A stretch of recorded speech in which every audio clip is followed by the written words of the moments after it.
Hello, my name is Chris Van Buskirk, and this is my presentation for National University ITL 530 Week 2 assignment. Um, we're going to focus on the problem of bullying. So let's first get started by defining what bullying is.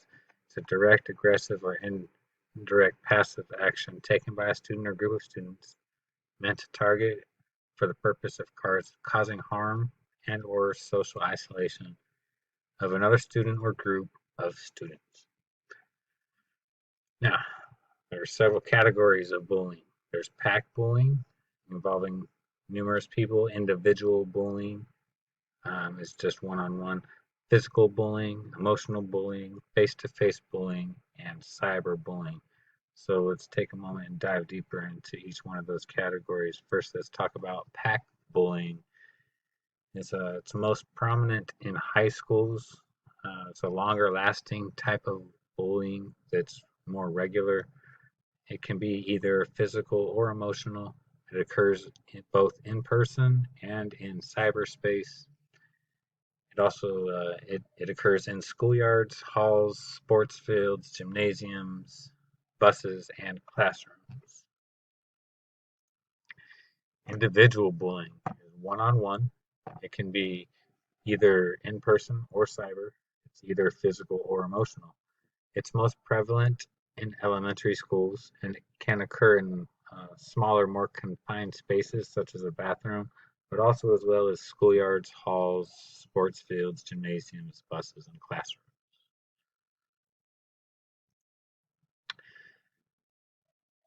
Physical bullying includes any type of physical abuse, pushing, shoving, hitting, biting, spitting, tripping, or forcing a person to act in unfavorable ways, like forcing them to bark like a dog or oink like a pig, something disgraceful that the student wouldn't want to do. Emotional bullying um, includes insults, derogatory remarks, name calling, teasing, ostracizing a child, leaving them out of activities, or picking them last, even though their talent um, would put them in a higher spot than last.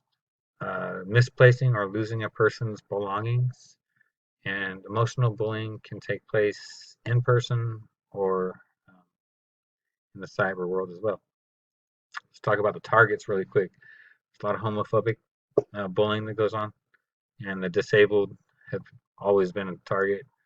Um, Race and religion are the other two uh, determining factors of bullying. Who gets bullied, and the targets. The response from victims is it's devastating. It can cause low self-esteem, difficulty trusting others, lack of assertiveness, aggression, difficulty controlling anger, and isolation. So the effects are severe.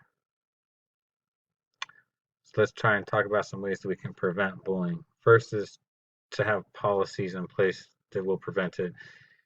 The first thing to do is to define bullying clearly so it's recognizable so that the students who are being bullied will absolutely be able to recognize the fact that they are being bullied and seek help. Also, for the bullies, they know exactly which behaviors they need to stay away from. Consequences need to be appropriate and fair. There could be lawsuits from the parents of the bullied students. Victims must be treated fairly. Family education can play a huge role. Students model behavior at home. So if they have a mom or dad that's displaying bullying type behavior, then they can come to school and model that exact same behavior. So trying to stop the home bullying is a huge way to prevent it. Also, supervision. The classroom is a place where a large percentage of bullying occurs. So if the teacher is proactive and sees it and chooses to do something about it instead of ignoring it, that can be a large portion of the prevention process.